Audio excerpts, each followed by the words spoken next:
శ్రీ మహాగణాధిపతే నమః. శ్రీ గురుభ్యో నమః. కలియుగంలో తరించే మరొక మార్గం పురాణ శ్రవణం.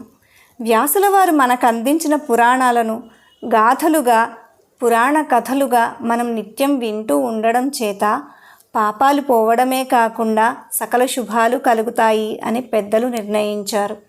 ఈ పురాణ గాథలన్నీ గురు శిష్య సంవాదంగా ఉంటాయి. అంటే శిష్యులు ప్రశ్నించడము, గురువు దానికి సమాధానం చెప్పడము, ఇలా కథలుగా చాలా ఇంట్రెస్టింగ్గా ఉంటాయి. ఒక మాటలో చెప్పాలంటే పిల్లల నుంచి పెద్దల దాకా వినగలిగిన పురాణ గాథలు మనకి ఎన్నో ఉన్నాయి.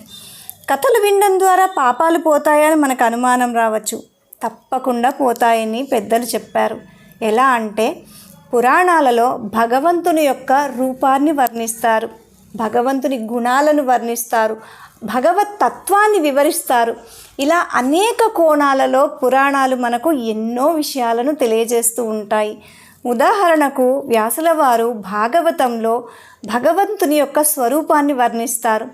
తల నుంచి పాదాల వరకు స్వామి కిరీటం ఎలా ఉంటుంది, స్వామి కనుబొమ్మలు ఎలా ఉంటాయి, స్వామి ముక్కు ఎలా ఉంటుంది, ఎంత అందమైన తీర్చిన ముక్కు ఎలా ఉంటుంది, అందమైన పెదవులు ఎలా ఉంటాయి, బుగ్గలు మెరిసిపోతూ ఎలా ఉంటాయి, గడ్డం ఎలా ఉంటుంది, కంఠం ఎలా ఉంటుంది, వక్షస్థలం ఎలా ఉంటుంది అని రూపవర్ణన చేస్తారు.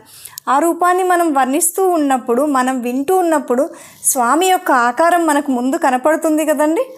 మెరిసిపోతున్న కిరీటము, చక్కటి నామము, విశాలమైన కనుబొమలు, విశాలమైన కళ్ళు, చిరుమందహాసంతో ఉండే పెదవులు, మెరిసిపోతున్న బుగ్గలు, కుండలాల కాంతి బుగ్గల మీద మెరుస్తూ ఉండడము, చిరునవ్వుతో ఉన్న స్వామి, అందమైన బుజ్జిగడ్డము, శంఖం లాంటి మెడ, విశాలమైన వక్షస్థలము, పట్టు పీతాంబరము, నడుముకు వడ్డాణము, పాదాలకు మువ్వలు, పాదాలు, గోళ్ళ కాంతి, మెరిసిపోతున్న స్వామి యొక్క పాదాలు, మెడలో వనమాల, వనమాల చుట్టూ హరిహరి హరిహరి హరిహరి అని అరుస్తున్న తుమ్మెదలు. ఇలా స్వామి రూపాన్ని ఒక్కసారి మనం స్మరించినంత మాత్రం చేత, స్మరిస్తున్నది భగవంతుని రూపం అవ్వడం చేత మన మనస్సులు ముందు ప్రశాంతత చెందుతాయి.